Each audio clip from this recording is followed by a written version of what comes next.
And away we go. Good afternoon, everybody. Welcome once again to the Enhanced Sports Show. It's turned out to be a beautiful Saturday afternoon here in the New York, New Jersey area. I'm Luke Sonora, as you probably know by now. And we'll be here until 6 o'clock when Marcel McGee takes over his fine show. I hope you tune in for that. The number to call is 512-543-4662. I'll repeat it again, 512-543-4662. You can also check the show out on YouTube.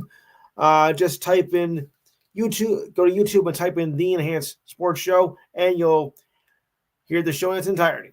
Okay, we got a lot to get through, so once again, comments, of course, are welcome, but please be brief and to the point. That's all I ask. All right, so roll call time. Steve Davidson. Steve Davidson.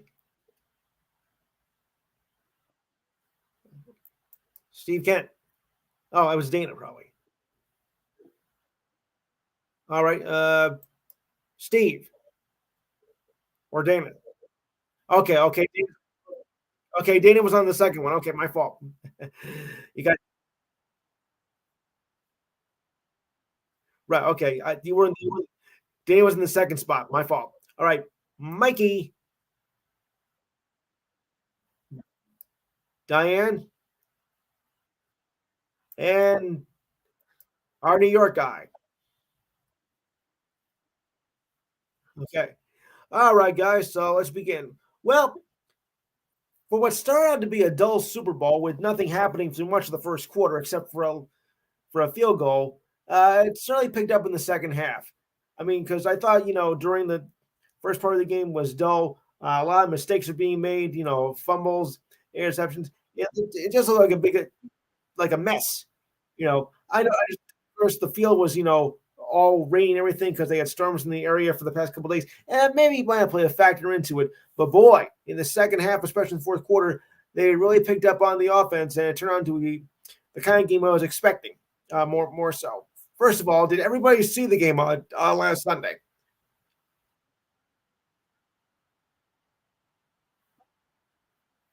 All those who did, say aye. It's unanimous. It's unanimous. Thank you. Except for except for a little minor problem we had, you know, but it worked out well, and it turned out to be the game I expected. I even hold on one question at a time. I even expected that game to go to overtime. You got two great teams, with similar styles of playing the game. So I was not surprised at all that game went to overtime at all. I mean, it was a little shocking to see that you missed the extra point. Actually, I really wasn't shocked about that either. That one might have been the only thing that might surprise a lot of people. You missed the extra point. But remember, it's a lot tougher now to hit that automatically than it was just a few years ago. Remember, they moved it back. It was bound to happen. So that doesn't really surprise me about that. So anyway, to recap just what happened in the Super Bowl game, it goes down like this. The Chiefs were the first back-to-back team to become champions in more than 20 years. The last time was the Patriots.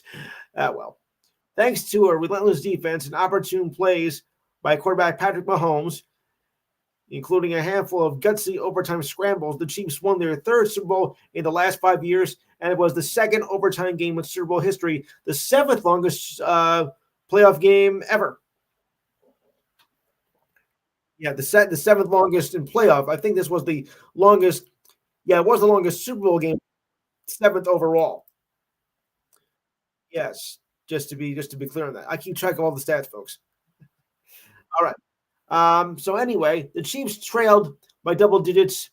I turned the ball over twice, prompting three-time All-Pro tight end Travis Kelce to body check his head coach Andy Reid in frustration. They were down by 10, but down by 10 points in the Super Bowl is not really hard to come back from. I've seen it happen before. In fact, I saw it happen with the Dallas Cowboys back in 1995 when they were down by 10, and they still came back to win. So that's not too surprising. The team that scores first doesn't always wind up winning the game, especially in the Super Bowl. Happens time and time. But Mahomes, never count Mahomes as an underdog. Now, first of all, who trailed in all four Super Bowls, never panicked. Now, why should he? And rallied his team with the help of a special teams recovery unit and a game-changing performance by linesman Chris Jones to be more specific, he was a defensive lineman.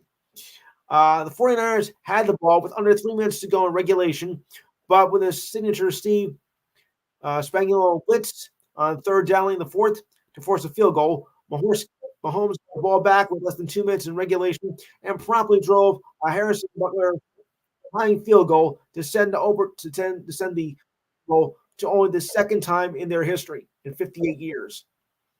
And although the 49ers scored the first possession with a field goal, Mahomes answered back with a game-winning touchdown drive to win the Super Bowl and earn MVP. Oh, what a surprise by that one is. All right, guys, what did you make of that with all that going on, especially in the overtime? Steve Davidson, we'll start this with you.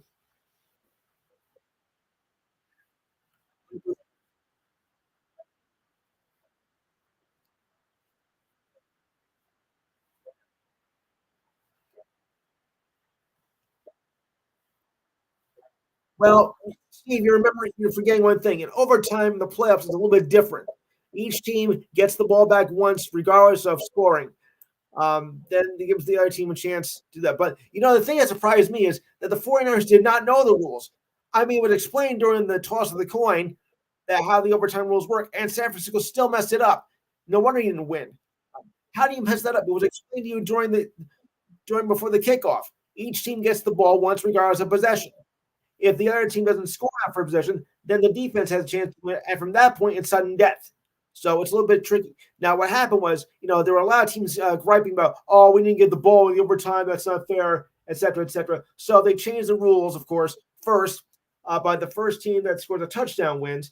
But then last year, of course, there was another incident with Philadelphia, or back when the last time when the Patriots won the Super Bowl over the Atlanta Falcons in the greatest choke session in history. They complained they didn't get the ball back. So they decided to change the rules and okay, no matter what happens, each team's going to get the ball once, regardless of who scores. But yet San Francisco still didn't get it. The Chiefs practiced that mode, right from preseason on, so they came better prepared. And if the Chiefs did score a touchdown after the 49ers scored for them, they said, forget it, we're not going for no tie. We're going for the win. Now, that'd be a gutsy move. But you know what? I like gutsy moves in football, especially I like gutsy moves in all sports when it comes to postseason. You're not playing for a tie. You're not trying to play for a second overtime. No, you got to play for the win. Because at that point, that's what you got to do. I mean, you've been out there for 4 hours already. And come on, let's get this game over with already. I can't blame them. Now, if they would have missed, yeah, well, of course, it would be an unhappy ending. But, you gave it a shot. So I have to give him courage for that. So to continue on, yeah. I mean, if anybody doesn't agree with me, okay, that's fine too. But that's the way I see it. Because remember, no guts, no glory. Remember that, people, as you all well know. Now, uh, if you're a bettor, well, here's something interesting. Well, first of all, what did everybody get the play for the Chiefs win overtime? Steve.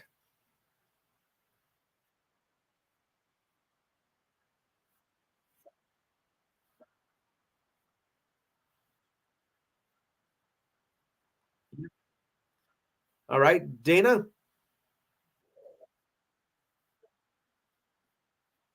Yeah, it was right.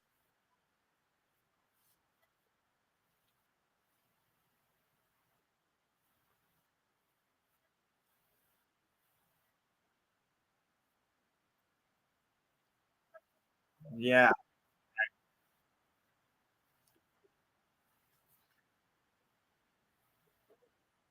Yes. But remember one thing too,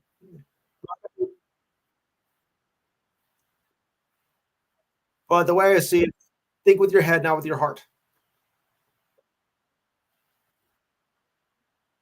Yeah,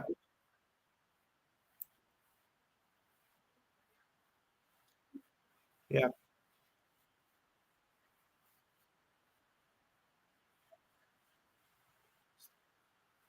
Especially Patrick Mahomes.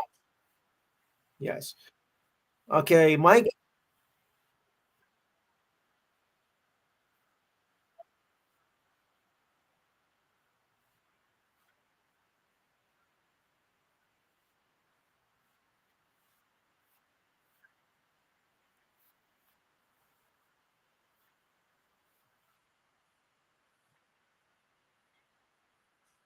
They deserved it. Okay, so you can't.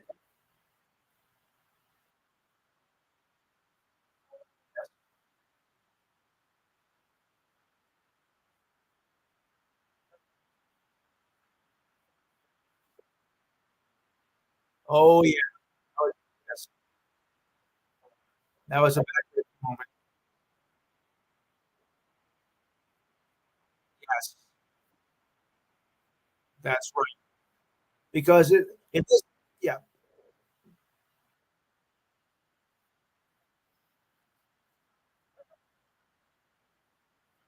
Oh, yeah. Yeah, yeah, because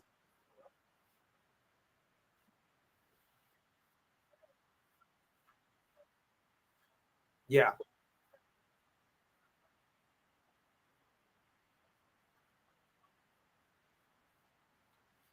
Not to mention one thing though, but in a game of this magnitude, one key injury could really turn the tide for your opponent. So because when you're playing a game with a Super Bowl with everything on the line, you want to have all your players healthy. If one player goes down, that can change the whole complex of the game, as I've always said. Uh, yeah, Diane,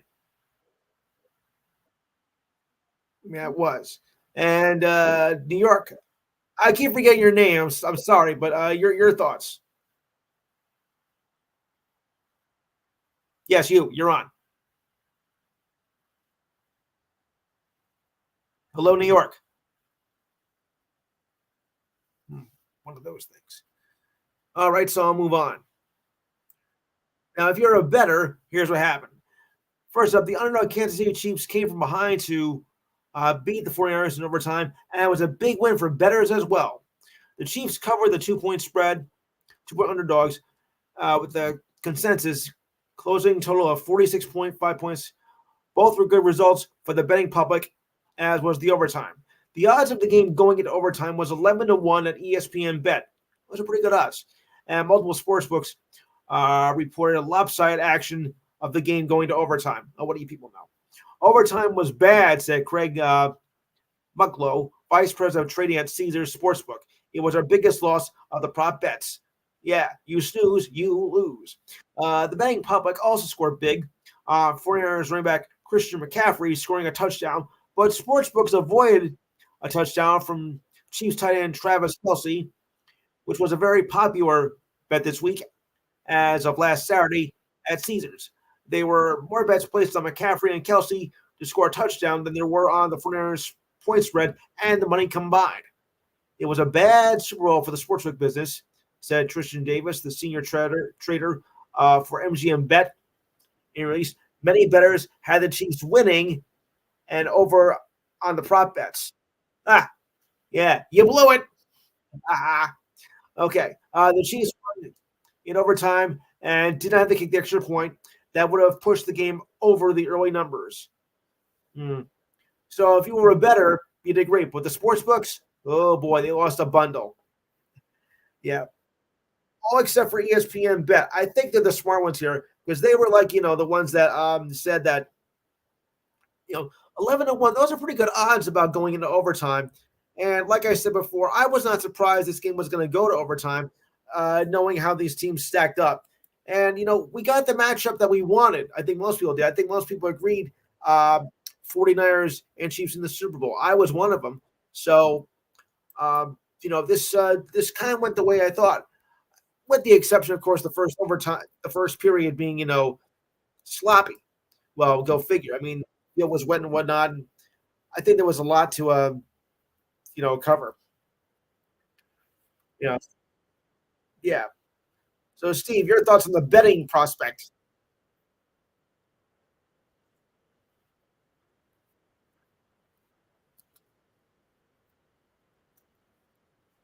Yeah,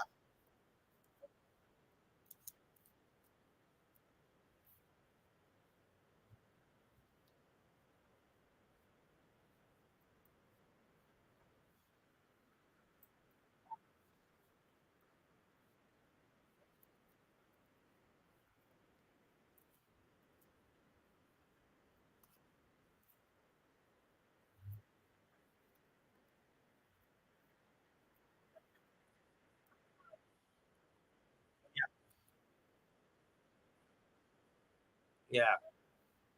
Anyone else? Any thoughts?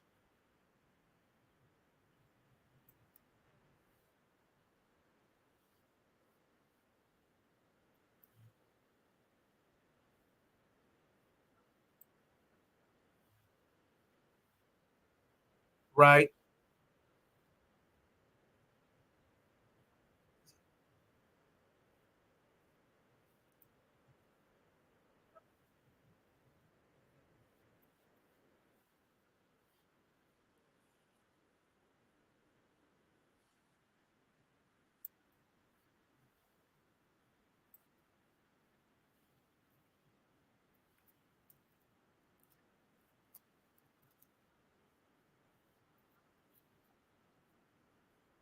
Yeah.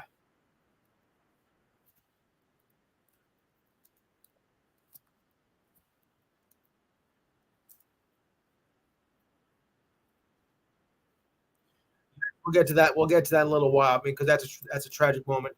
I mean, you're supposed to be, celebrating, a victory, and all because of a few idiots, they had to ruin it. But we'll get to that a little bit later. But I sympathize with that. Okay. Anyone else have any thoughts? All right. Like I said, we got to move quickly. So dating back to what Steve said about Greenlaw, he went down with an apparent leg injury while running onto the field after the play. After hoping with an excitement a couple of times, Greenlaw took a step forward and then fell down and started to clutch his left leg and had to be carted off the field. Oh boy. Greenlaw was questionable to return to the game with an Achilles injury. You want to say something? Go ahead. Somebody's trying to say something. Okay. Then he was ruled out for the rest of the game, naturally. The big concern, though, is what it means for Greenlaw heading into next season. An Achilles injury is always bad, but Greenlaw also missed the last week of the regular season with Achilles tendonitis. The NFL Network reported that Greenlaw was believed to have tore his Achilles in an injury that throws his availability for the start of next season into question. He had a significant part of the 49ers alongside All Pro Fred Warner. He posted 120 total sacks, 5 for loss, 4 passes defended, and 1.5 sacks in the regular season. Not bad. He already had 3 tackles plus in the Super Bowl. Like I said, that is a tough break because when you lose one of your top players, in a game like this, it can really turn the tide here. And for the 49ers, it turned out to be, their loss. And, I just kind of feel sorry, for Greenlaw. Jimmy, is that you?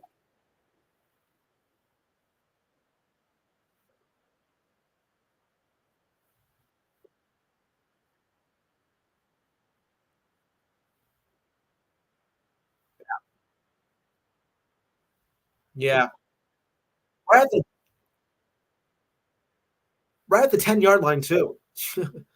What if that happened? And I think that changed also the complexity of the game too. Because the 49ers were, I think, ready to go in for the score, and then that happens. Huh. And I thought, okay, it's gonna be this kind of game, all kinds of mishaps and fumbleias and interceptions. So the first step I said was really sloppy. And but at least they got their idea then. I mean, right from the get-go, I could have thought like, huh, it's gonna be that kind of a game. Oh boy. Yeah. But losing any player um, such as that at that magnitude, that's a tough break though for any player because that's the last game of the year. Now you're in jeopardy of losing part of next season too.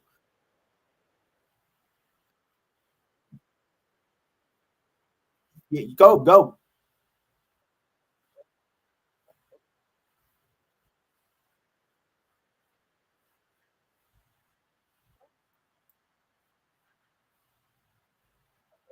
Oh yeah,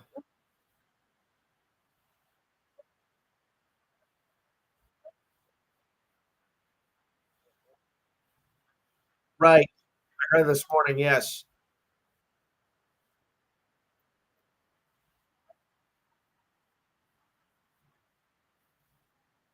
Yeah.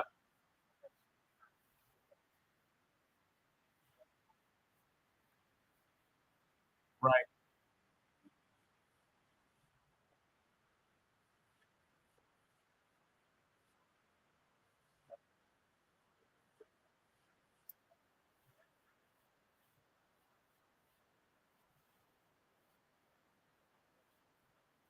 Yeah.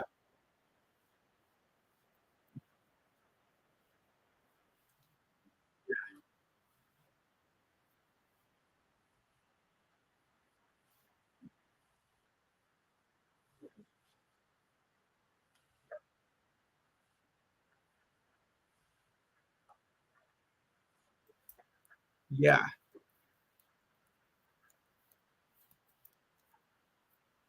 Yeah. Yeah. I mean, because he put Maryland basketball on the map, and turned them into a powerhouse in the ACC. Even though he never won a title, but he turned that from like a third-rate basketball program to ranking up there right at the top of the ACC, which is a very good basketball conference to say the least. Ranking right up there, with the Pac-10 or the Pac-12, whatever you call it now, um, and whatnot. So that really helped the ACC become the conference that it is, which I can say same for the Big East, which is now seemingly becoming the Big Least. Oh boy, yeah. So rest in peace, of course. All right, to continue on with more Super Bowl coverage here. Okay, well, just when the season ends, it's time to make predictions for next year's Super Bowl. I know y'all think I'm crazy, but that's how it goes. Okay, Vegas selects a rematch between the Chiefs and the 49ers, but this time, see the 49ers coming out on top, according to sports books. Whether you believe it or not, it's your own opinion. I don't believe it myself. The Chiefs, who won Sunday's Super Bowl, according to the Chiefs, who won Super Bowl, according to ESPN Bet, will finish second, with the Ravens coming in third. The Ravens lost to the Chiefs in the AFC Championship game, but are a consensus three-way option at ESPN/Bet, mostly representing the offering across the market with some variance higher or lower. The Bills are next at 10-1. Got that done? Good.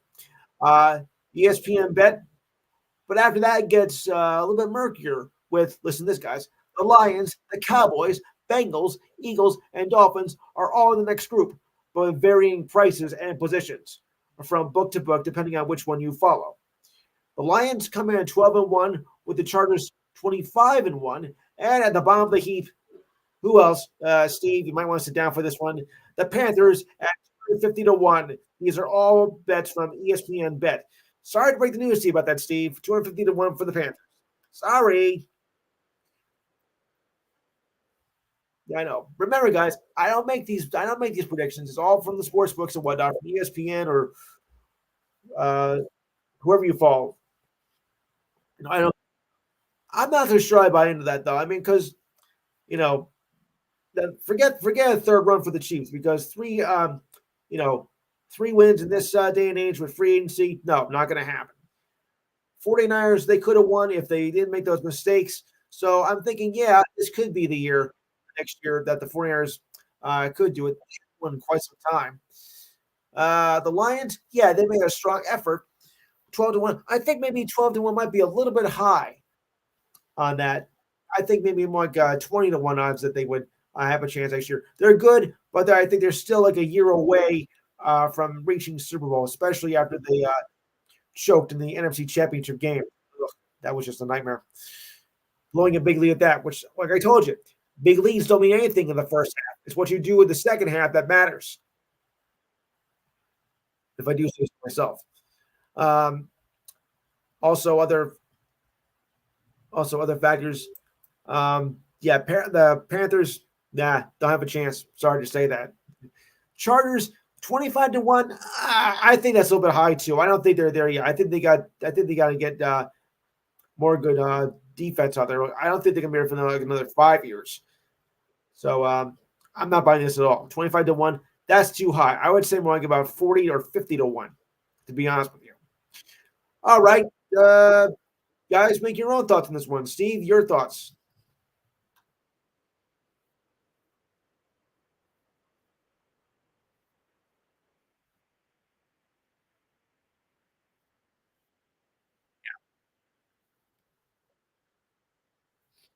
Uh-huh.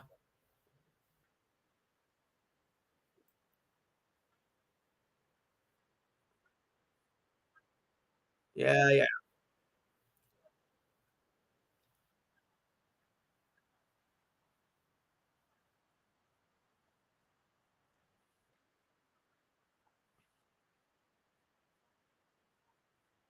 Yes, yes,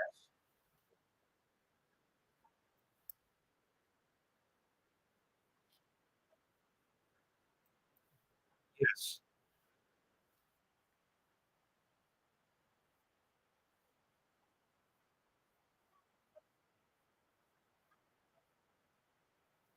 Right,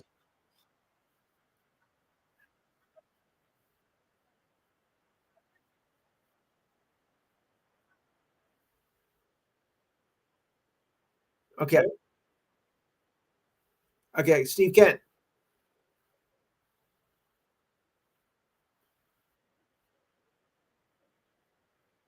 Yes.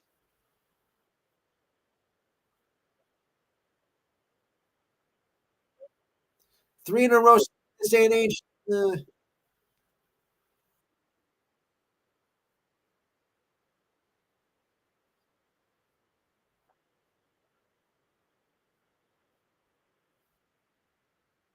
Yeah,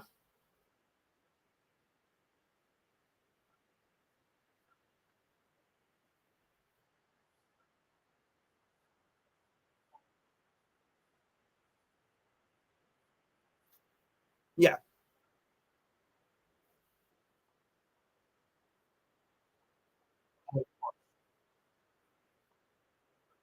Alright, Dana.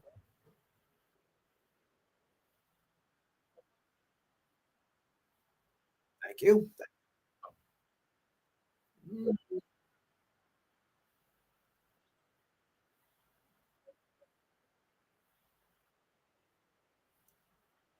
yes, very well.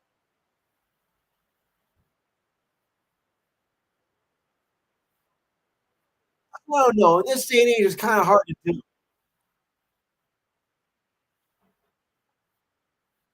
Yeah, okay, Jimmy.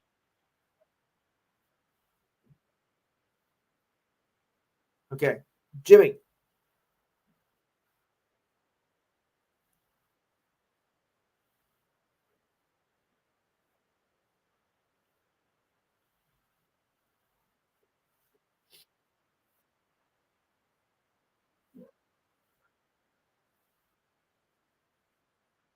Yes. Alright, Mike? Yeah, okay,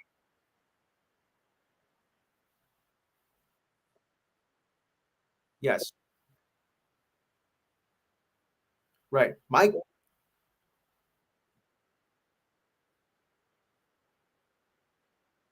No, it's about if the Chiefs are gonna make it a three-peat next year.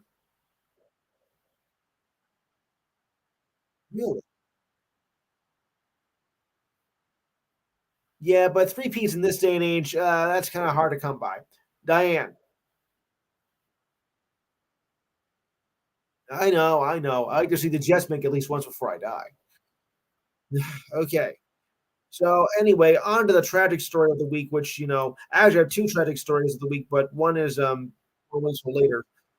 Um, as we all know, that a tragedy happened during the Super Bowl parade, where three juveniles were charged, but one was let go because wasn't really involved.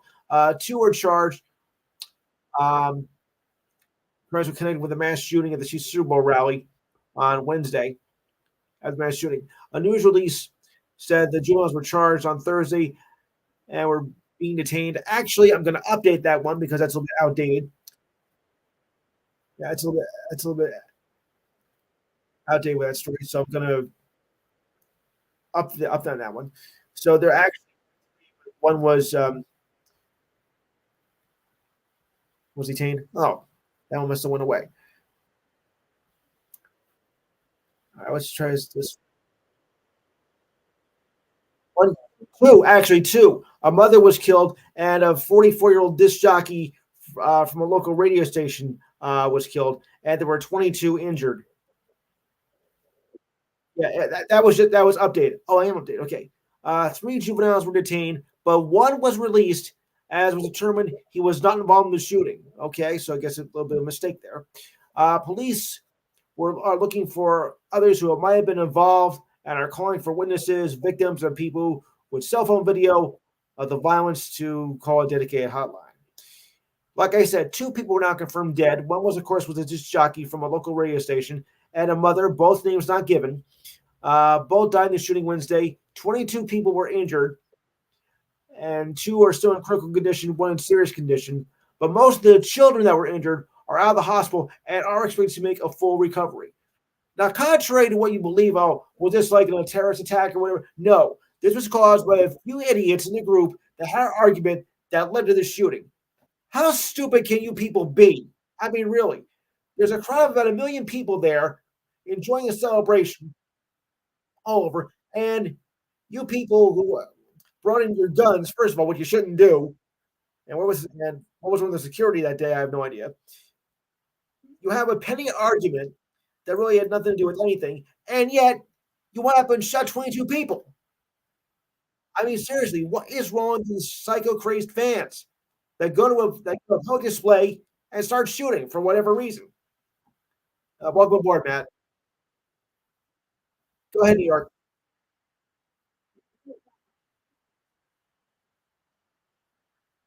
They probably did. They probably did take it on other people, which you shouldn't do anyway.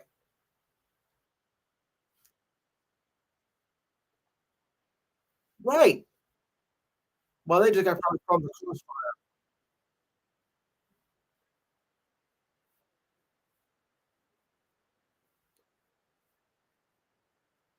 Yeah. Yeah, but I think the kids just got involved in the crossfire, and then I don't think there was intention to shoot them. It still doesn't make it right, but I think they were just innocent victims that just get caught one at a time.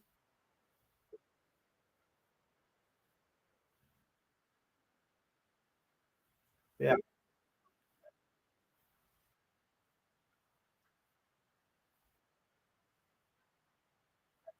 yeah. Where Worthy is right. New York, you wanted to say something? New York. Hmm. All right. Mike.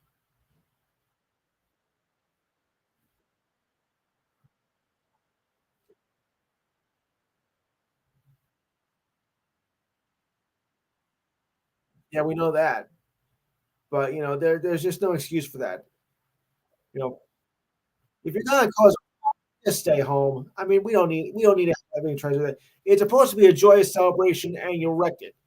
I mean, I know people get crazy during, like during Super Bowls, they like jump on cars and whatnot, and take down street signs and cause all kinds of comical chaos, whatever the case may be.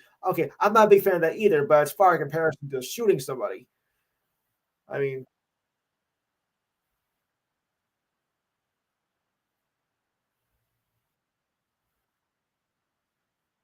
right?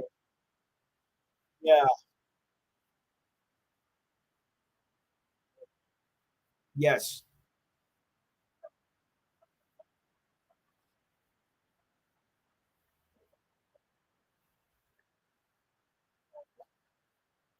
Try not to. Try not to.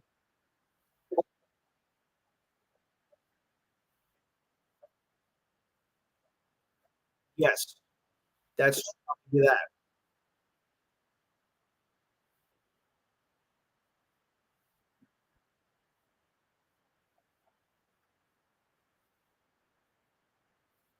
Yeah, yeah.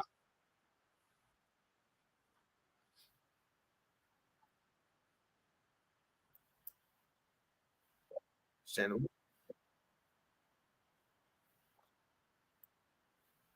hmm.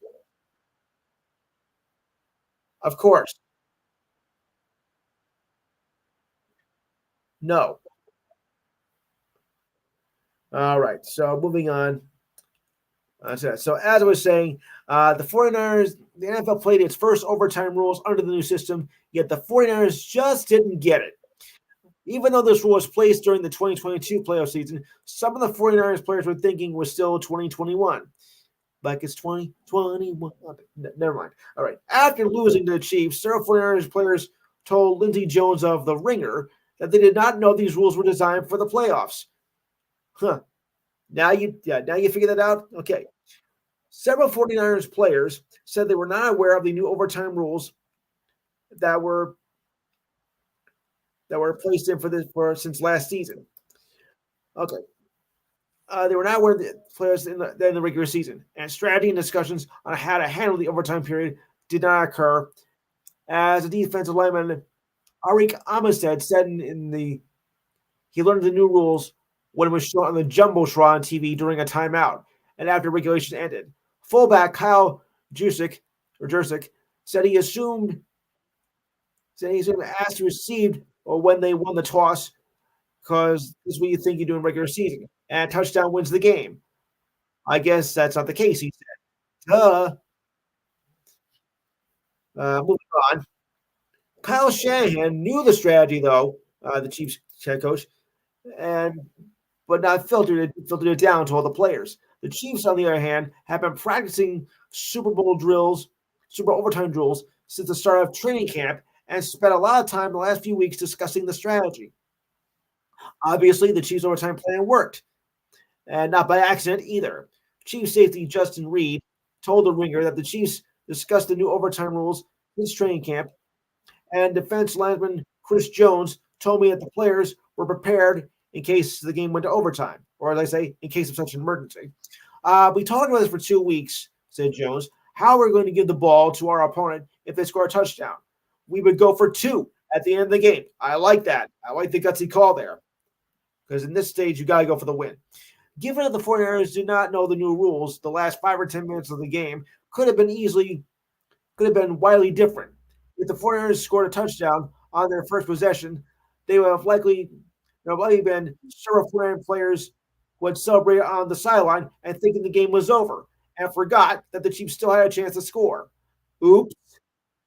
At least it turned out that the 49ers had only to deal with losing the Super Bowl instead of embarrassing themselves by not knowing the rules of the game they had played for a living. In other words, how stupid can you possibly be? So that's Indy of the Week number one, the 49ers right there. Because you got to be pretty stupid not to know the rules was explained to you before the coin was tossed. I mean, really. And you call yourselves professionals? You forgot. Wait, Steve, you're not even playing the game. God. Yeah, yeah.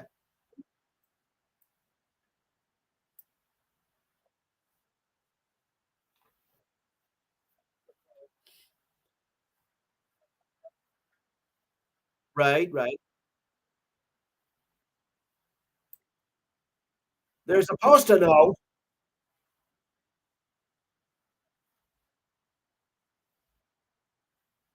Supposed to know it. They do. Regular season. Guys, here's how it works. Regular season, yes.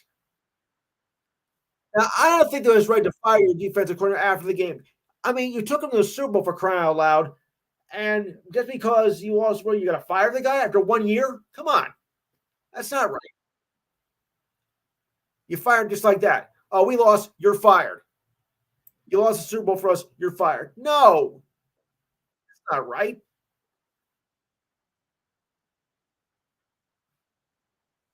It wasn't. Yes.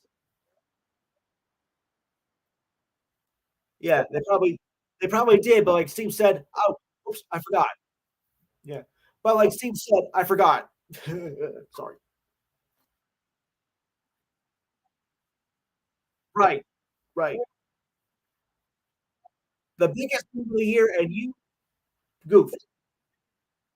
Hey, yeah. it simple, stupid. Okay. One more note of the Super Bowl here. This was the most watched Super Bowl win ever. And not only that, but the most watched television program ever. Period. It was watched by more than 123 gazillion people. Well, 123 million. With 120 million watching on CBS alone, the largest by a single network. It was also the most watched streamed Super Bowl in history, thanks to their partner Paramount Plus.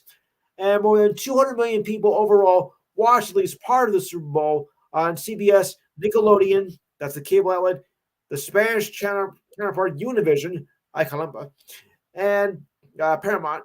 That's not counting people who watch outside the home, because I'm sure there people were. So I'll count that for another 20 million. As we know, and the game also attracted a large portion of young females. Gee, I wonder why. Anybody want to take a guess why? Exactly. Yeah, I get that. Yeah, the teenage girls made a big impact this year with the viewership. Uh, as she made most of the Chiefs games this season and flew all the way from Japan just to watch Kelsey play in the Super Bowl. And yeah, as a fan, and of course the Swifties, as the fans are called, also contributed to the record-breaking audience. Well, I think it was them anyway. So they were able to shake it up, shake it up. Oh no. Okay. I had to do one. I had to do one more. I had to do one more before the season ended. I'm sorry. Yeah. Unfortunately, I couldn't say the same thing for Carrie Underwood when it was Tony Romo with the Cowboys. Never mind. Okay. All right. So, oh, and we have another football note here. Yeah, and the parade was at 11 a.m. on Wednesday, of course. All right. Just a year after signing a 2-year extension with the Steelers, they released quarterback Mitch Trubisky on Monday. Thank you.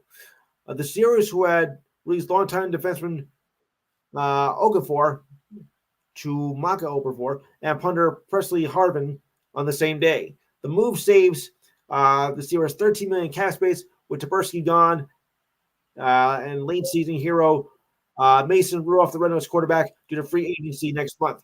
Kenny Pickett is the only quarterback now on the roster for next season. Boy. Trubisky was set to count for $7 million against the cap in 2024, $8 million in 2025. Instead, now leaves behind a cap hit of $4.6 million for the upcoming season, and is saving the Steelers another $3 million.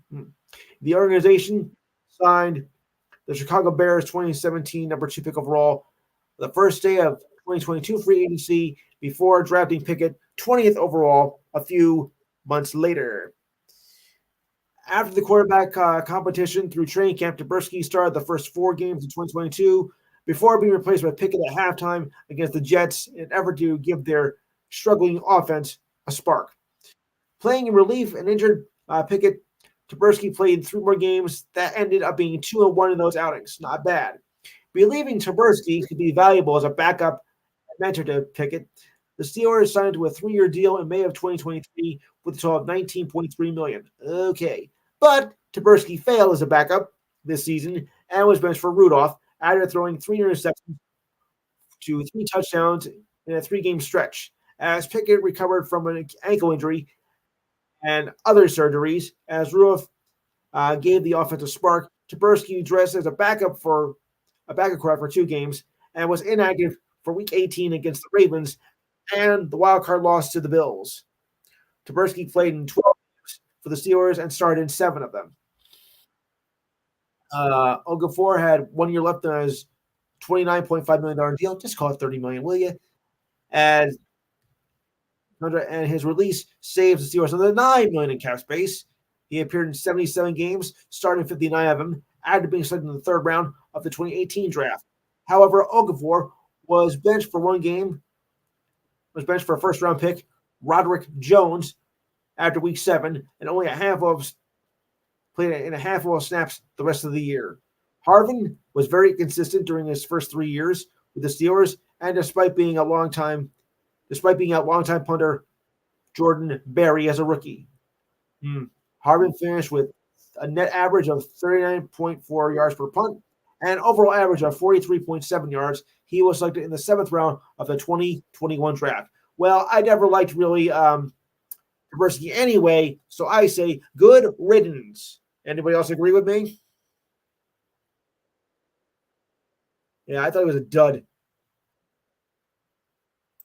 I thought it was a dud to begin with. In the Super Bowl. I mean, in the Steelers organization. Anyone else have any thoughts?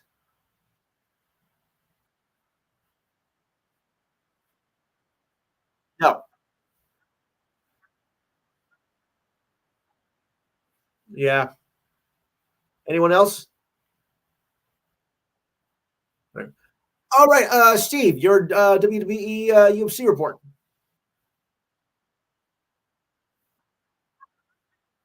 That's you.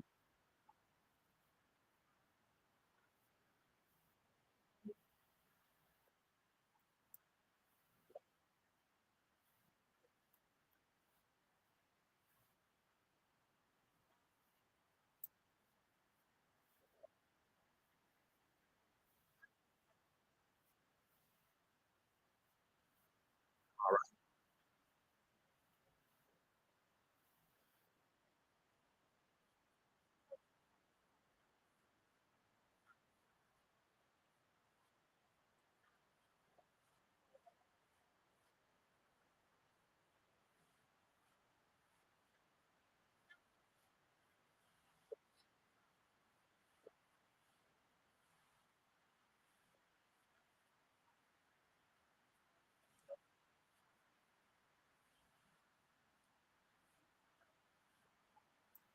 Yeah.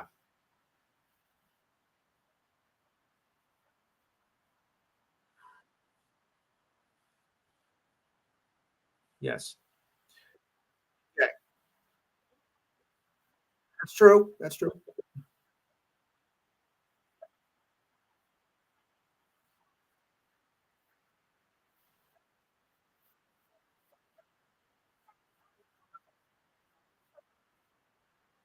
Yeah, they did. Right. Okay. Oh, one more note I want to pass along. I want to thoughts out to Chicago Bears legend Steve McMichael, who was rushed to the emergency room with suspected pneumonia, according to a statement by his publicist. Oh boy. And was, yeah, and was previously in the hospital last year for pneumonia and cesspit. So our thoughts go out to him. Anything else, Steve? Diane, your trivia. Ooh, good.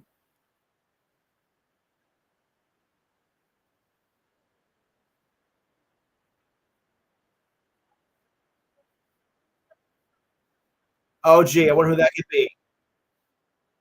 Wilt Chamberlain. Wilt is still. Yep, Wilt is still Chamberlain.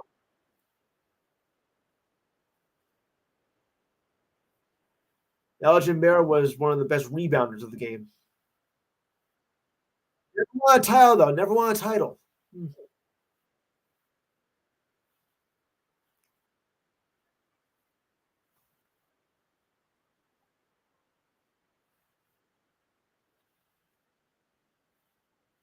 Wait, wait. Read the question again. Read the question again.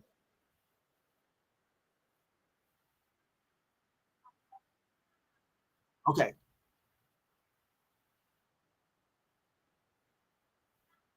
I'm going to say Bird. Bird.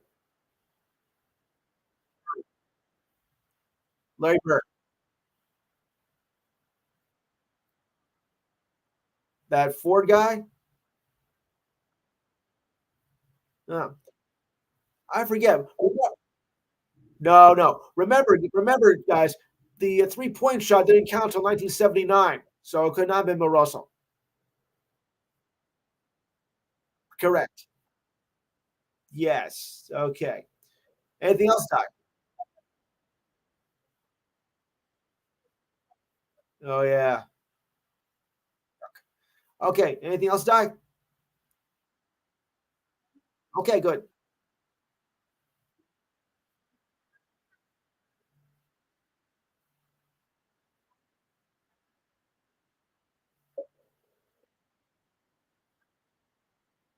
Jordan.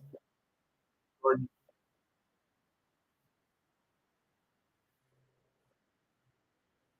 Wow. Because he was a terrible foul shooter. He was a terrible foul shooter. Okay.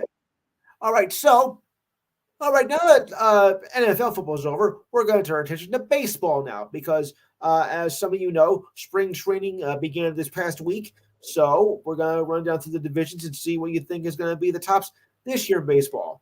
So, we're going to begin with the American League East. Listen carefully. We got the Orioles, the Red Sox, sorry, Yankees, Rays, and Blue Jays. Right, Steve, who do you like in the American League East? And can the Yankees avoid a disastrous 2024 season like they did from the disastrous 2023 season they encountered? Ugh.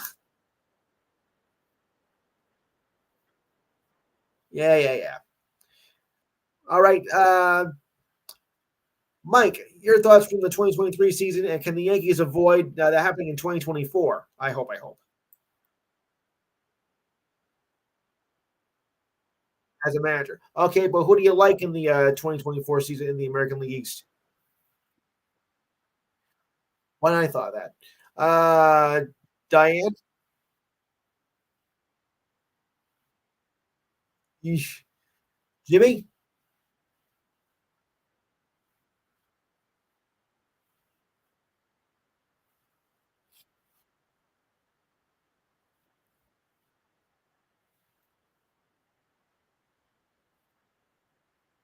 yeah, uh, Dana,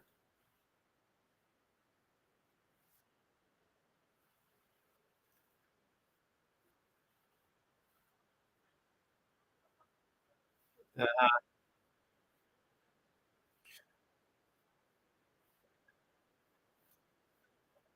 all right, nice. Matthew,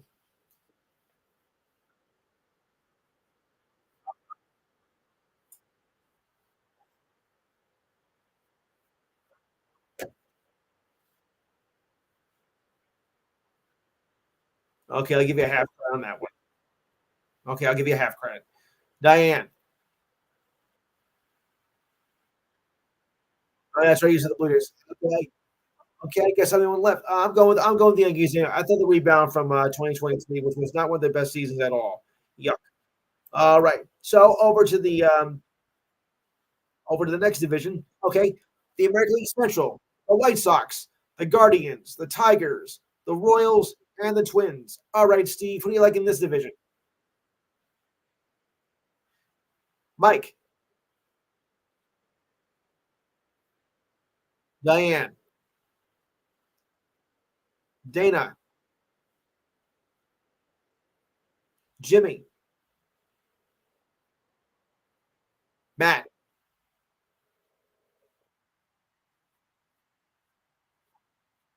You're right. That first one, too. Yeah, this division is so weak though. Anyway, I mean, they always always play on the yeah yeah. This division is such a trash division anyway. Nobody really does that well. I'm gonna have to go with the Twins, even though I want. Uh, yeah, Twins. All right, the West. Cheaters. I mean the Astros. Sorry, Angels, A's, who don't know where they're gonna play. Vegas, California, or Cucamonga, or wherever. Uh, Mariners and Rangers, the defending World Series champions. All right, Steve, Dana,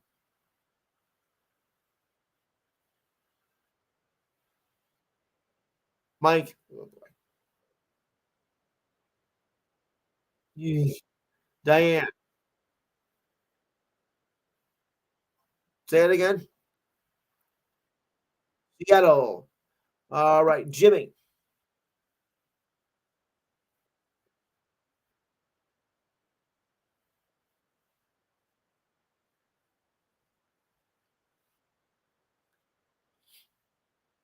Matt.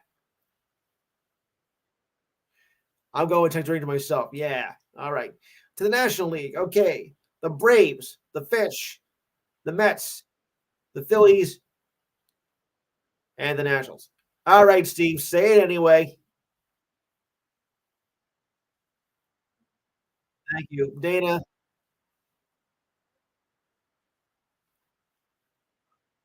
voice change? Or was that Gerald? Oh, I thought Dana's voice changed for a second. Dana, you go with the Nationals, right? I thought so. Gerald, we're doing baseball divisions this year. Let me go back a bit. All right, who do you like in the American League East first of all? East.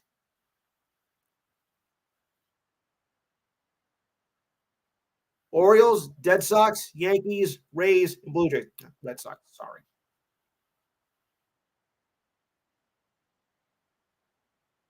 Good man, good man. Central, the White Sox, the Guardians, formerly the Indians, the Tigers, Royals, and the Twins. Whoa, I got somebody who will like you. Okay, the West, the Cheaters, aka the Astros, Angels, the A's, the Mariners, and the Rangers. You got it. Not be official though. All right. National League. Okay, everybody's back in. All right. The Braves, Marlins, Mets, Phillies, Nationals. All right, Gerald, who do you like in this division? Mike,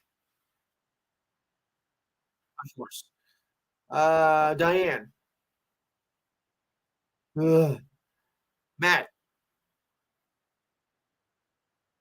I'm afraid so. Although I think Philly might get a run. All right.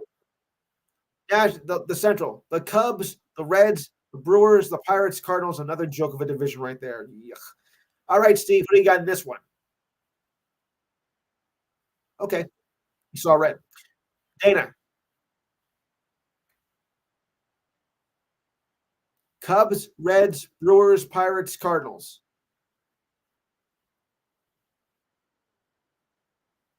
All right, Mike. I always corner. Yeah, yeah. Dana, Diane. He was an old. He was a great baseball player, and he also did Kyrus Corner on Channel 9 after Mets games. Yes. Uh, Jimmy.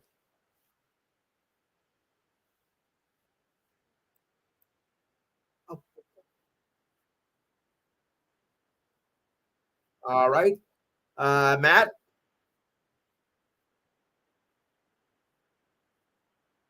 Roger.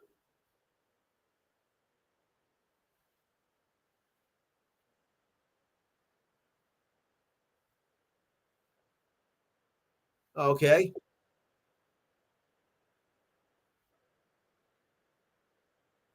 Please do. Sure.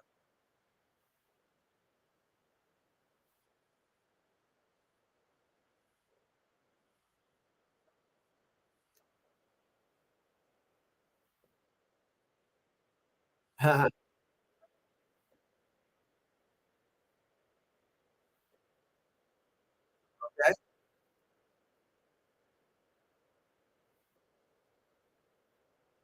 Ooh.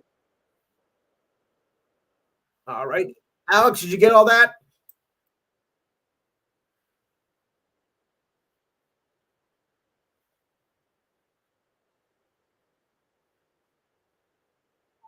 Okay. All right. Yes.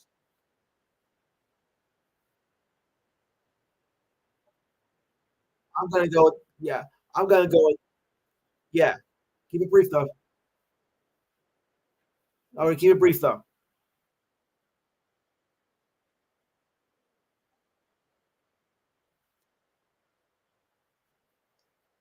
Well, Diamondbacks are the defending National League champions, so I assume they're gonna make a good run here. I hope not. Yeah. All right, last but not least, D-backs, Rockies, Dodgers, Padres, Giants. Okay, Steve.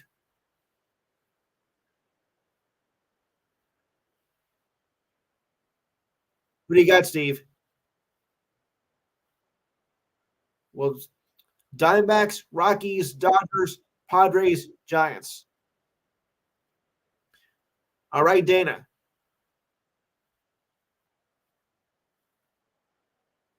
Mike. All right, Gerald. Jimmy.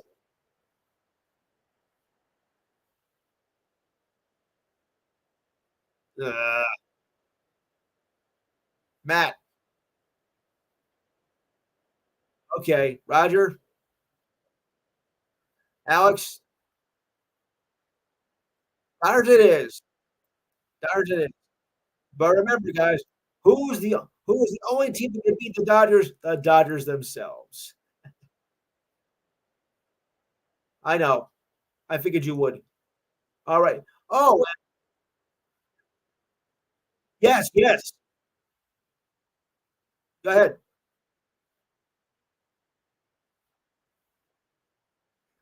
Oh, we're done with that now. Now we're to the NASCAR. I was waiting for you. Let's do it.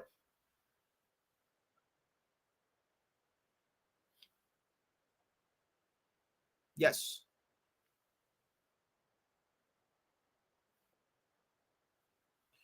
First time.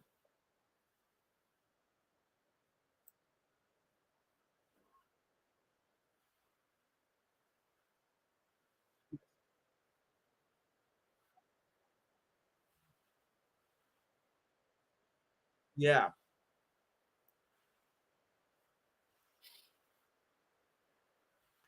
you do. 2:30. But however, however, there's been a problem because with all the rain in the game, they called off the last practice race, and tomorrow's conditions don't look that good either. So I'm thinking I don't think this was even going to go on.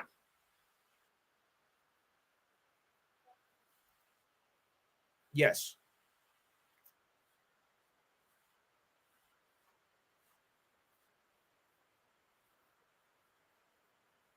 Yeah. I hate to bring the news to you, Joe, but they're picking Brad Keselowski to win. Yeah. The last 5 Daytona runners have all seen Keselowski be a factor late in the race, and in each of the past three in particular, he has been at the front of the with the chase to win in the final laps. He also led the most laps in the race the last 2 years in a row, and his RFK racing team has only gotten better since last year's Daytona 500, as evidenced by last August race at Daytona, when Keselowski pushed teammate Chris Buescher to win. There's always a focus on which veteran drivers are still looking for their first Daytona 500 win. But compared to Kyle Busch and Martin Truex Jr., I think Keselowski is best positioned to finally win the Great American Race, and his winless streak dated by the Talladega in 2021 will come to an end. Gerald, your thoughts on that? Ooh, that was Latin words. All right. Anybody else?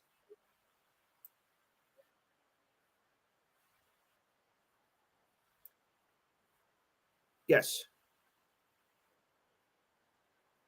correct. But there's always a first time, you know.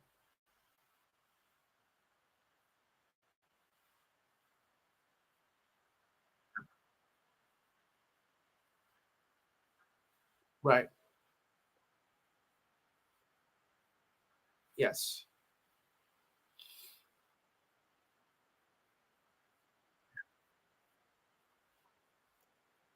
Yes. All right. So all eyes were on radar for the final preliminary race before the 500. The Xfinity race was at 4:30 this just a little while ago, I think. The Xfinity United Rentals 300 on paper was set to go off a few minutes ago but on wet asphalt. However, that will be possible. The forecast is not getting any worse, but it hasn't gotten any better. Cup Series cars were scheduled for a final Daytona run 500 practice at 10:30 a.m. this morning, but was canceled due to rain. Qualifying for the United Rentals 300 was delayed from 11:30 p.m. to 1:30 p.m.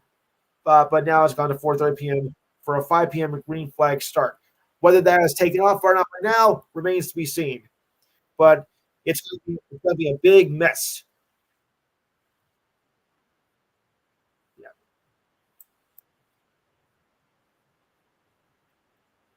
yeah, right.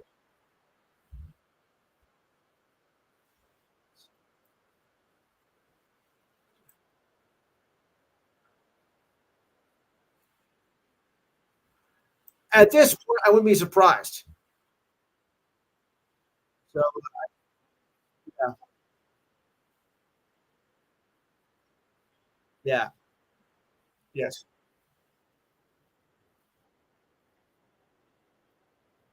yeah,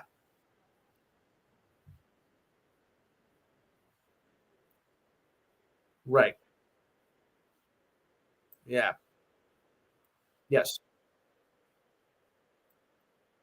right.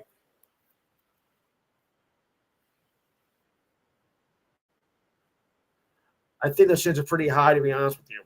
So,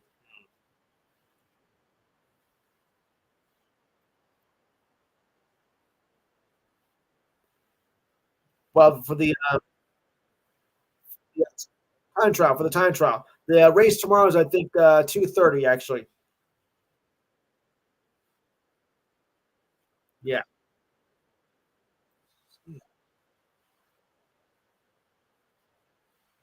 Okay. All right. Yeah, yeah, yeah. Okay. Right. All right. Yeah, yeah, yeah. Okay.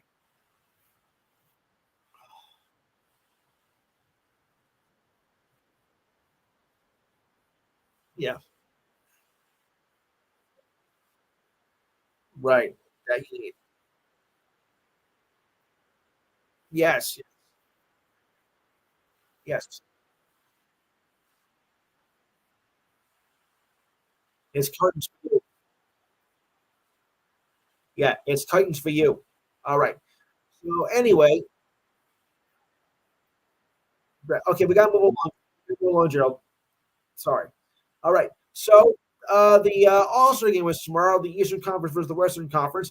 I'm glad they're going back to the format where they have that. None of this team Giannis versus team whatever. You know, it just you just confused the whole thing. I'm glad they're going back. So I don't know, but what kind of a game do you think you're looking for here with the East and West? Are we looking for a more defensive type of game? We're going to look for an offensive shootout, whatnot, which I actually like.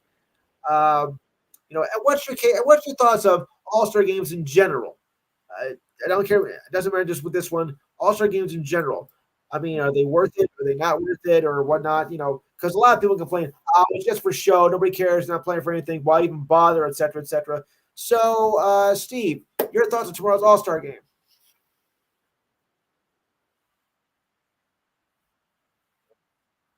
Okay. All right. Dana. Okay, Dana.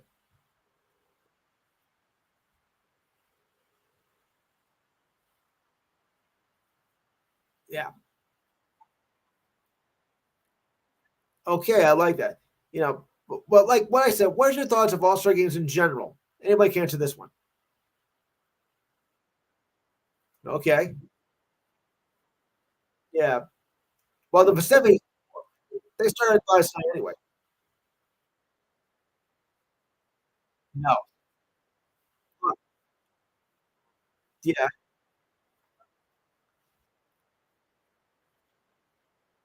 Don't go there.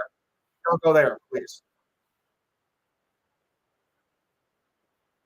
Yeah. There never is, and there never will be. All right.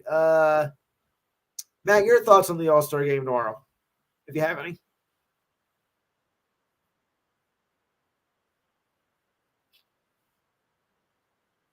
Yes. Right.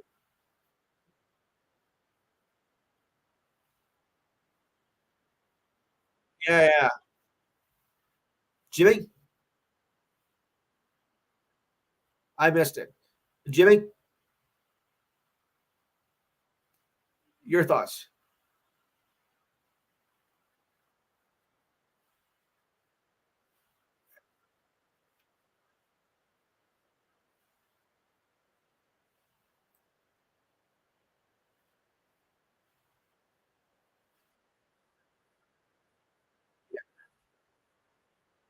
Right. I gotta speed it up, guys. I gotta speed up quickly, guys. We're a little bit strong on time. So, does anybody else have any thoughts? If now, just keep it brief.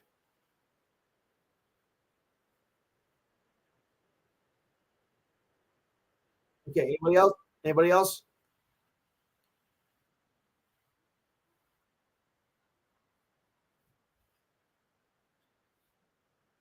Okay, I'll buy that. So, yeah. So I didn't get anything for the celebrity game. I do have something from the Rising All Stars version though last night, as the Pacers Benedict Mathurin became the hero for his hometown Pacers last night.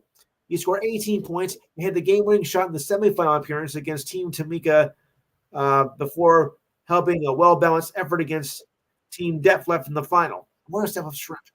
For the efforts, Mathurin was named the game's MVP and drew numerous MVP chants at the Gamebridge Fieldhouse crowd throughout the games last night. Under the new Rising Stars format that started last year, rookie, second year, and G League players are split into four teams. The teams play semifinal games, each with a target of 40 points before the final game, which has a target score of 25 points. In the team, in the final Team Jalen jumped out to a 10-4 lead and controlled the game from that point, finding a quick end with back-to-back three-pointers from Pelicans guard Jordan Hawkins and Thunder forward Jalen Williams to win 26-13. This was the second Rising Stars victory for Mathurin, who won last year's when he played for Team uh, Pal Gasol.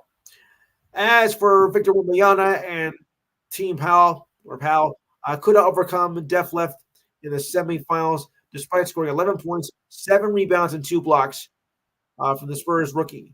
Team Def left had led by as many as 12 points, but the Gasol team cut the lead to 3 late in the game. In the end, G League Ignite forward Mathis Bozelis, who was eligible for the June draft, nailed a jumper and led his team to victory. Now that's an all-star game. Pretty good. Okay, on to Indian number 2. Oh, you're gonna love this. Jordan Spieth was disqualified from the Genesis Invitational yesterday after citing, riff this guys, an incorrect scorecard. Oh, what a bummer. Spieth, a three-time major champion, signed for a par on the fourth par 3 on the fourth hole at the Riviera Country Club, but made a bogey after missing a 5-foot putt. How do you miss a putt from 5 feet though, as a professional? Tell me that. I can hit that. Sheesh. From that distance, I can do that. I can do that with blindfolds on. Ugh. Anywho, Spieth acknowledged the error. Thank you. And later posted on social media site X, formerly Twitter. Uh, Spieth said, I signed an incorrect scorecard and stepped out of the scoring area after thinking I went through all the procedures to make sure I was correct, wrote Spieth. He also won an NCAA title uh, with Texas. And he said, rules are rules. I take full responsibility. I love the tournament and the course as much as anyone on the tour. So it hurts not being able to finish the tournament. Well, thanks to your own stupidity, you can't finish now. After finishing 5 under par in the opening round on Thursday, Spieth finished 2 over par yesterday with a 73 before he was disqualified. You should know better. And you call yourself a pro? Missing a putt from 5 feet, though. Wow, that's pathetic. Let's see. I score a 5 here or a 6. What do I do? What do I do? Oh, help. You should know how to keep a scoring system. Oh, boy. What a blunder. Oh, well, you know what? To be honest, I can't figure out the scoring parts myself, you know, even on the miniature golf course. So I guess I can understand. But when you're a pro, I think you should, be able to figure that out. Okay.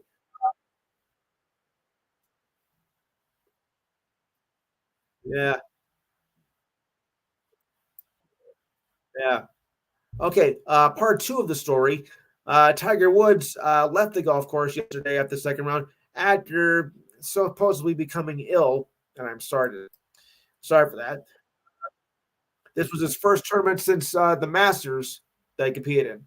Woods hit a tee shot in the seventh hole at the Riviera Country Club after a rough start to his second round. After landing the ball on the fairway, Woods hopped onto a cart and left the course. At the time, he was one over par and two for the tournament. Guys, I hate to say it, but Tiger's done. I mean, look, he's almost 50 years old anyway, and we've seen better days from him. I don't think he's got anymore. I think he has to call it quits and maybe try, try to go on the senior tour off that bat because his PGA major days are done.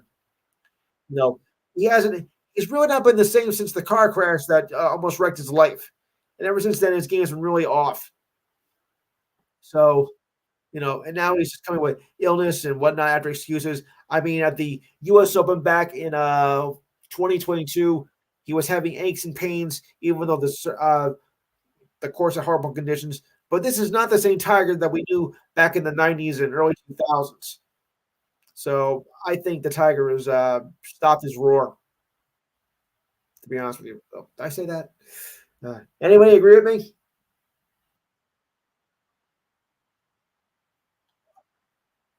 Is there anyone who doesn't agree with me? Call it. Yes. Right.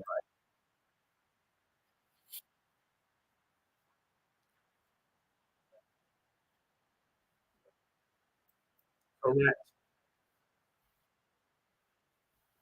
Yes. Yeah. Oh, I got some news for you, Steve, concerning your Wizards. Wizards guard Dalen Wright has signed agreed to a contract buyout by clearing the way for him to sign with the Miami Heat once waivers have been cleared. Sorry to break the news to you, pal. His agent, Greg Lawrence, told ESPN. Wright, who saw his role diminish in Washington this season as the rebuilding Wizards prioritized different players. Wright's 13.8 minutes per game is the least since his rookie year. He's coming off a strong 2022-23 season with an average of 7.4 points per game last season and nearly 4 assists while shooting 47% plus from the field and 34.5% from 3-point range. So, Steve, I know you hate to lose a player like that, but what do you make about that? In other words, I don't care. Yeah. All right. That's on that. Yeah, yeah. Oh boy. All right. The Flyers had named Sean Courtier their new team captain. The center is now his 12th season in the league, and he was drafted eighth overall by the Flyers in 2011. The Flyers have not had a captain since March of 2022 when they traded Claude Giroux. Courtier has made an impressive comeback this season after nearly missing 2 years due to back surgeries. I should say multiple back surgeries. Mm. But for the Penguins, it's a lot worse because oh boy, yeah, because forward Jake Gunsell will be out for at least a month. He's on injured reserve, and in a loss, his last game was Thursday against the Blackhawks and left with an upper body injury. He is tied with Sidney Crosby for the team lead with 52 points, but is now going to miss the next 4 weeks. And at this point in the season, you're going to need every point you can get, as we're now, about 6 weeks away from the playoffs. So this is not a good sign for the Penguins, who are really struggling right now for a playoff race. Yeah, I gotta go to baseball for a minute because we got the best story of the week, I think, and I think you guys know what I mean by that, right? Yeah. Okay. Ready? Okay, if I can find it. All right. It's concerning about the commissioner of baseball, Rob Manfred. He's stepping down at the end of the 2029 season. Thank goodness. It was announced just yesterday. I still don't know why you're going to make the announcement, 5 years before you decide to retire. That's what I want to know. I mean, it's a little bit early to think about. I think to think about that, but of course, he took over in 2015 and signed an extension in 2019. Though, despite the fact that there was a lockout that happened, and although it didn't cause a delay in the season, it was still the first lockout they had in over a decade, and that's what kind of messed that up a bit. But he is gonna step down at the end of the 2029 season. He'll have one more labor negotiation, which is in 2026, and that's going to be his last time involved in contract negotiations for the teams. Okay, so he'll step down in January 2029 when his term expires. He took over for Bud Selig in 2015 and led labor negotiations the following year. The CBA secured labor peace through the 2021 season. His second labor negotiation resulted in a lockout, which lasted 3 months during the off season, and the league avoided a shortened season, unlike 2020. You know what? So he'll lead the organization through one more year, one more negotiation period when the current deal expires after 2026. Well, he's leaving in 2029, so I can only say one thing about that. You ready, guys? Ready? You're gonna hit me for this though. Hallelujah, hallelujah. Oh, I had it. Oh, come on, you guys should know it by now. I was thinking that. Come on, 6 years to this show. Yeah, I know. You mean the Joker or his retirement? Yeah, yeah. Well, it's too early.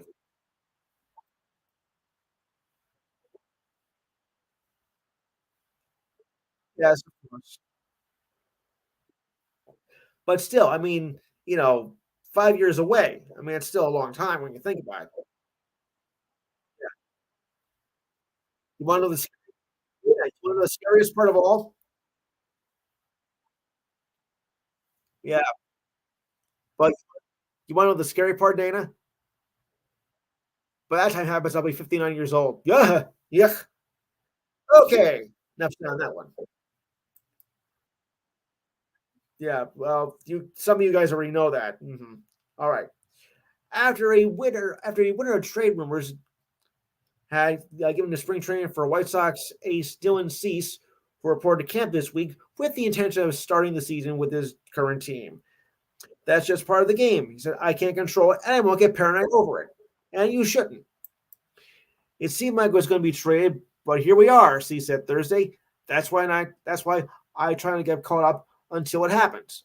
So I was not overly concerned or paranoid about anything. And why should you? I was focusing on getting my body ready for the season, wherever it was going to be. And that was second to that. He spent the offseason with a physical therapist 3 to 4 times a week as he experienced tightness in his triceps over the past few off seasons. Ugh. And he did not want to slow it down his preparation for the upcoming year. In between, he kept up the rumors for just a short time. Players being in a loop is more part of the game than it used to be, simply because technology allows for rumors to run rampant. No kidding. The White Sox lost 101 games last season, so no one was untouchable. I don't worry about Dylan just because of the makeup of the pitcher, said General Manager Chris Getz. Yes. Every day is about sharpening his craft and trying to get better. Cease finished second in the Cy Young voting in 2023, but his ERA in 2022 nearly doubled from a 2.20 to a 4.58. Ugh. He is still considered a top arm and is under team control for 2 more years, so the urgency has not even hit the peak yet. Does that mean it can happen in the spring or summer? Yeah, it could. Spring training moves ahead, it becomes a bit more limited to improve your roster, but we're still in a period where players are still out there and discussions on the trade standpoint as well. Getz said fielding from other teams and agents. With a smile, Getz said the Orioles have not called considering the injuries they experienced on the pitching staff. I know he is well positioned for the season and he's going to prepare himself well for opening day. I said Getz, and at this point, it looks like he'll be with the White Sox. By the way, opening day for the league is March 28th, 2 days after my birthday. Happy birthday to me. All right. All right. I got to turn on to something of monumental because this is, something I think we've been waiting for quite a while, and I'm going to do it right now. So if you'll bear with me, even though I know most of us really don't follow women's basketball that much, but this is special. So follow, please. I think you guys know if you've been following along the past couple of weeks. Iowa guard Caitlin Clark breaks the women's all-time scoring record. She came into Thursday's game needing only 8 to break the record.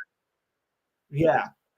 To break the record set by Kelsey Plum, she did it within 3 minutes of the game against Michigan. If only they would have done it last week on Fox, I would have been much happier. Clark scored 49 points in the victory and also set the single season scoring record that was held by Megan Gufston, a former National Player of the Year, now with the WNBA. It broke her previous high of 46 points in the 2022 season, which is also against Michigan. She hit 9 3-pointers on 18 attempts. She was 16 for 30 overall, making 8 free throws, and she made 13 assists and 5 rebounds. Quite a performance for this young lady and a very gifted player. I knew she was going to break on Thursday night. Unfortunately, I was not able to watch the game because it was on that Peacock service, which I can't get. So I missed history right there. But now get this. He is now less than 100 points away from breaking the overall scoring college record by Pistol Pete Maravich. And I think before the conference tournaments get here, she might be able to do it. So while she's got women's history, now she can be history, period, within the next few games. I think she's got the ability to do it.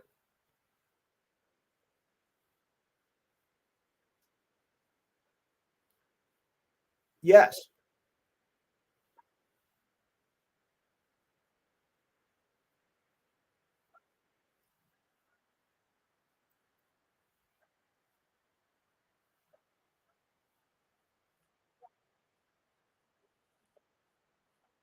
Oh, we knew that was going to happen, though. I mean, no question about it.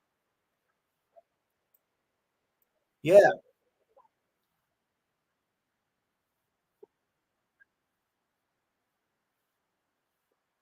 yeah. But Steve, uh, I'll put it this way: she may be a great basketball player, but she cannot carry a tune. If you saw the State Farm commercial, did the State Farm jingle? No, forget it. You can't sing. You cannot sing. Yeah, no, no, it was for State Farm. Stick to basketball, Caitlin. You're better at that.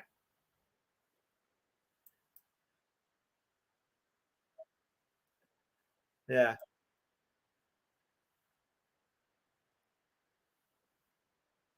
Yuck.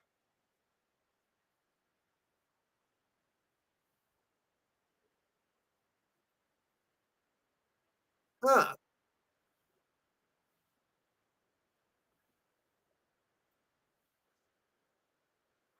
Yes.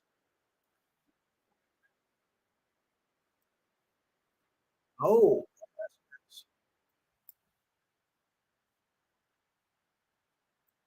Yeah.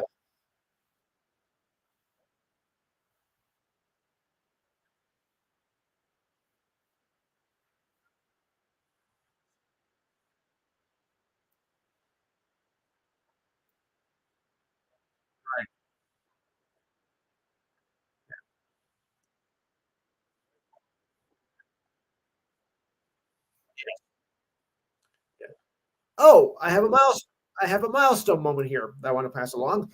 Congratulations to Warriors coach Steve Kerr as he completed 500 victory as Warriors coach and being the fifth fastest coach in league history to do that. Kerr received a congratulatory message from Spurs coach Greg Popovich as he welcomed Kerr to the 500 club. He reached 500 in 764 games with a 654 winning percentage in his 10 seasons as Warriors head coach. The Warriors had the All-Star break at 27-26, 10th in the West, holding the final spot in the play-in tournament. The milestone adds a long list of his accomplishments during his time with the Warriors, including 4 championships, 6 Final Four appearances, and a remarkable postseason record of 99-41. And upon transition, yeah, okay. Congratulations anyway, coach. You've really turned that team around. And the Warriors will be back in action next Thursday, and Kerr will go for 1, we think. And Klay Thompson, well, for the first time in a long time, he came off the bench. Klay really didn't seem to mind it. The 4-time NBA champion and 5-time All-Star came off the bench for the first time rookie season on this Thursday and replaced him with rookie Braden. The move ended a streak of 727 games in the starting lineup. The move was a surprise, but it was a long time coming. No player on the Warriors is showing their age more than Thompson, now at 34. Not that it's old. He entered Thursday's game with an average of 17 points per game. That's his worst in 10 years. And his career worst from the field at 41.5. And is now 36.8% from three-point range. It could have been a tough moment for our respected player, yet he responded with his best game of the season, as Kerr reports after the game. And he will stick with Thompson off the bench. But does not mean it's going to be permanent. Let's keep that in mind, folks. Thompson did score a season high of 35 points and was 13 for 20 shooting with no turnovers and no personal fouls. And he also surpassed the 15,000 point mark. So there you go. You know, he didn't start the game, but he played well. There you go. You don't always have to be a starter to play well. Sometimes the best players come from off the bench. Yeah. Yeah, whoever said you had to be a starter to be good? So it's possible he could be known for the sixth man. Yeah. Okay. Idiot number 2. Clippers forward Tucker was fined $75,000 for openly asking to be traded. They announced Thursday by the league. Idiot. The league statement cited comments reported during the week of February 5th, expressing comments of a desire to be traded with another team as cause for punishment. The league's penalty against him comes after the Clippers sent Tucker and Bones Hyland home during a road trip. The decision was made before the wins over the Warriors to allow both players to cool off their frustration periods over playing time. Tucker and Hyland are expected to rejoin the team after the All-Star break. You wanted to get traded.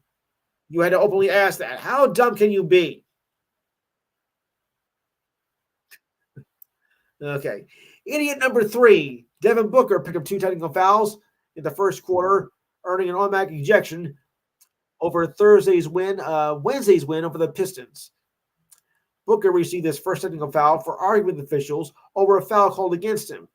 During a subsequent timeout, he received a second timeout and received an automatic ejection. As per rules say, 2 fouls, you're automatically out. Before being tossed, Booker was 2 for 5 shooting. Oh boy. Suns coach Frank Vogel also received a technical foul for arguing the injection of Booker. Boy, can't you guys shut up? The Suns were already without guard Bradley Beal, who suffered a left hamstring in Tuesday's win over the Sacramento Kings. Yeah. You know, you're already on thin ice once. You want another one, you did it a few seconds later. If you're in trouble, shut up. Why make it worse? Think about it. Okay. Another good news story here. At long last, Shaquille O'Neal finally has jersey retired and is now raised above the Raptors for the Orlando Magic. Shaq on Tuesday became the first Magic player to have his jersey retired. The jersey was retired prior to their loss against the Thunder. O'Neal was drafted by the Magic first overall in 1992, and I remember that, which was only the fourth year of the team's existence. O'Neal was a rookie of the year that season and led them to a 41-41 record, their best season at the time. 3 seasons later, they go all the way to the NBA Finals before losing to the Houston Rockets. As they also, yep, and they also had 60 wins that year too. O'Neal left the Magic in 95-96 and went to the Lakers, and the Orlando Magic fans were not happy with that at all. I mean, I think they were burning jerseys and T-shirts and everything from that. Oh wow, that was horrible. And he led the Lakers to 3 NBA championships. He later went to the Miami Heat, where he won a fourth title, and also spent time with the Suns, the Cavaliers, and Celtics before retiring in 2011. There's more. He is still sixth on the Magic all-time scoring list and third in rebounds. He averaged 27.2 points per game and 12.4 rebounds per game in his 4 seasons with the Magic, and was one of 2 teams in franchise history to make it to the finals. O'Neal now works for TNT as an analyst for the NBA coverage. And he's just one of 3 players to have his number retired 3 times. The others were Wilt Chamberlain and Pistol Pete Maravich. So that's quite an accomplishment right there, though. Okay, idiot number 4. Ready for this? We got a lot of these this week, don't we? A Wednesday night game between the Pistons and Suns got off with a pre-game bang, and not in a good way. Pistons center Isaiah Stewart punched Suns reserve Drew Eubanks in the face during an altercation in the back tunnels at the Footprint Center. That, according to The Athletic. Both players went chest to chest when Stewart took a swing that connected with Stewart's mouth. Yowza! Okay, police reportedly had to get involved to separate both players after the game, which was a victory for the Suns. Stewie was arrested and issued a citation, then released, according to a report from a local TV station. The case of the conflict is unclear at this point, but the Suns released a statement claiming the violence was unprovoked. Okay. The Pistons released their own statement referring that they are aware of the incident and gathering information, while head coach Monty Williams, who held the same position with the Suns last season, disputed the idea that Stewart's actions were unprovoked. Oh boy, this is getting good. The league is expected to review the footage of the altercation, and you can expect that discipline measures will follow. Stewart is a repeat offender, or as I call it, a troublemaker when it comes to the run-in with other players, and was suspended for 2 games in 2021 for charging at LeBron James after the star bloodied his face and was ejected in a game last season for shoving Patrick Beverley to the ground. Oh, yeah, I remember that too. The incident comes after Stewart missed 7 straight games with an ankle injury and was expected to return after the All-Star break. Stewart signed a 4-year, $64 million extension with the Pistons in the last offseason. Wow. That's sick, to be honest with you. Unreal. That's just uncalled for. I think it was provoked, to be honest with you. I think he meant to do it. You never know. No, I think there was something going on before that, and I think he was trying to do it to whatever was what called revenge or whatnot. So I think it was going to happen, and he deserved it. You punch some guy in the face like that, and you deserve to get suspended. And just to show you that players aren't the only ones that can be idiots, well, it can happen to coaches too, because Kansas basketball coach Bill Self himself was ejected in the second half against Texas Tech. The 6th seed Jayhawks lost to Texas Monday night in a huge upset to Texas Tech. Self argued an offensive call on big man Hunter Dixon. He got into a heated argument with the officials before being ejected. Oh, wow. But there's more. This was his first ejection as a head coach at Kansas. His only other ejection came 25 years ago when he coached at Tulsa. I was ejected only one other time. It was an altitude, so I did not think clearly, said Self. Maybe as good as official or our sport has ever been known to throw me out. Because he said, you don't have to yell. I'm standing right here. Self said. And he said, I'll yell if I want to. Okay. It's my game, and I'll yell if I want to, yell if I want to. Oh, okay. Self-explaining ejection after loss Monday night. I did not curse or yell. I must have said the magic word, whatever that was. I guess multiple times there are a few technical fouls. Said Self. I was not trying to get myself thrown out, but the way things were going in the game, I honestly felt the game was not being called the way things needed to be called. Okay, I'll accept that. I'll accept that. Yeah, right. Yes. Uh, Self said in the statement that there was a let's see what the case, regardless of the calls, if they were not against, if they were for or against Kansas. So it makes no difference to me. Dixon only scored 5 points in the game. He had two free throw attempts, excluding self ejection, and was called for 14 fouls. Wow. At the time of the ejection, Kansas was down big, 59-43, who trailed by 9 at the half, but Phelps was 29 points, the game's final margin in the second half. As Self moved up the court, the Texas fans waved goodbye and probably started singing "Nah, nah, hey, hey, kiss him goodbye." The ensuing free throws put the Red Raiders up by 20 at that point. Kansas dropped to 19-7 overall and 7-5 in the Big 12 conference. Texas Tech is 18-6 with 7-4 in conference play. Not bad. Self affirmed his post-game comment that the contest was not officiated the way he intended to be officialed. Yeah, yeah. What do you make about that, guys? Wow.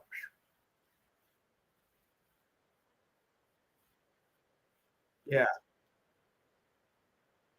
Yes. Yep. Right.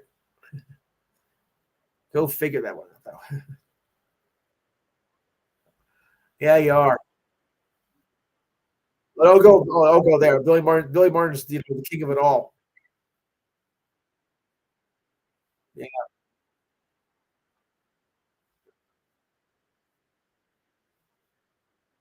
Yeah.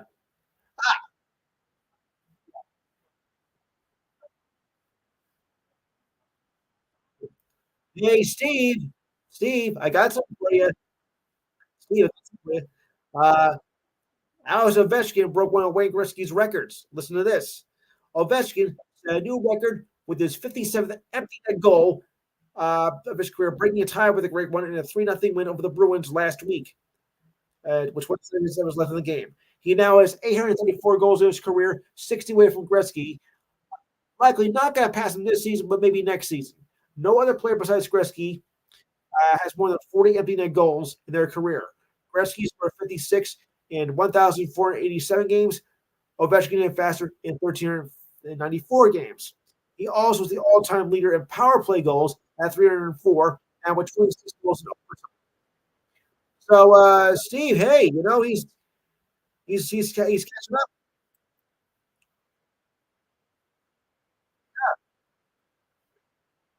The big O strikes again. Yeah.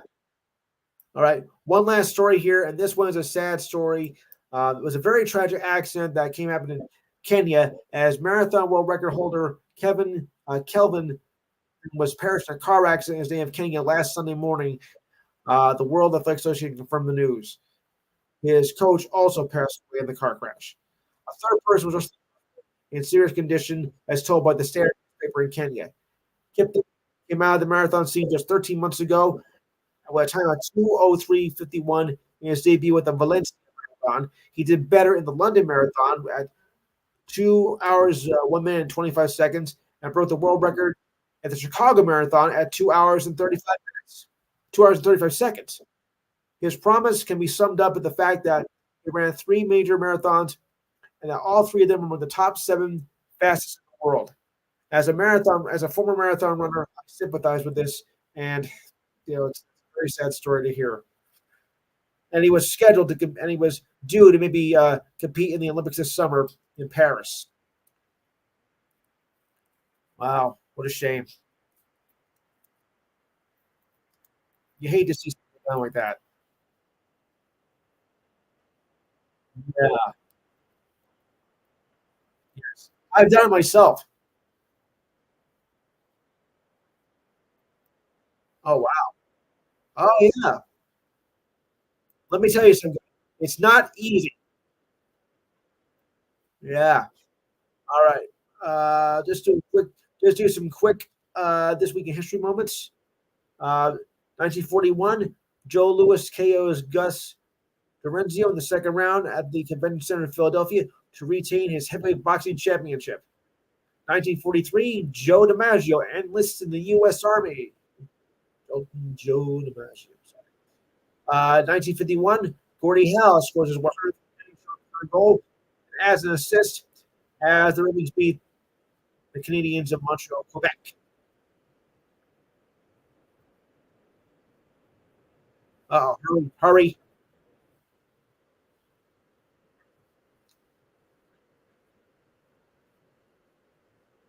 Uh, I'm not sure. Tell me he was right. Ah, oh.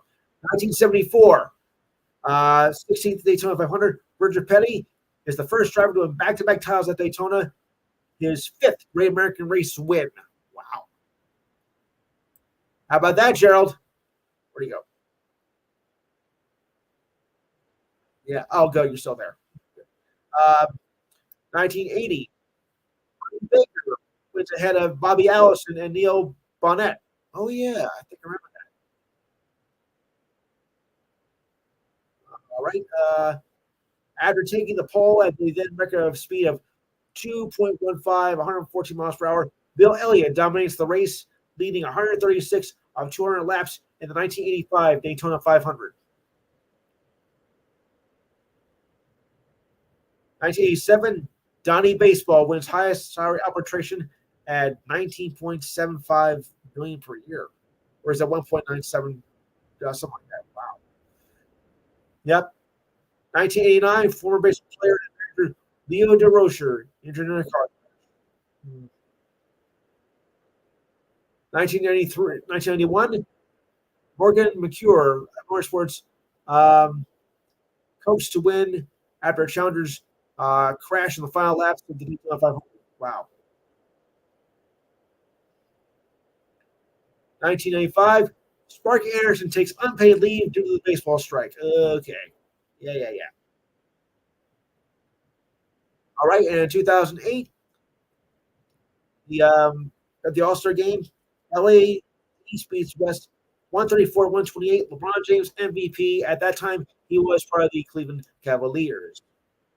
And in 2013, the West beats the East 143-138. Chris Paul is MVP. That's Chris Paul, not Uncle Cliff. Oh boy. All right, guys, we're just out of time. I want to thank everybody for coming in. This was a great show. You know, we got a lot of topics done. I'm glad this nicely happened. Next week we'll go over the All Star game. We'll also have our best and worst of the month. We'll try to get back to the football with the divisions. I knew it was going to be a lot to cover this week, so that's why I didn't cover it the last couple of weeks, and with the Super Bowl and whatnot. And go through a lot of other stuff. Thanks. Glad you enjoyed. So, on that note, next week, same time, same station. So, have a good weekend. Be safe out there and enjoy President's Day weekend. On that note, good night, everybody.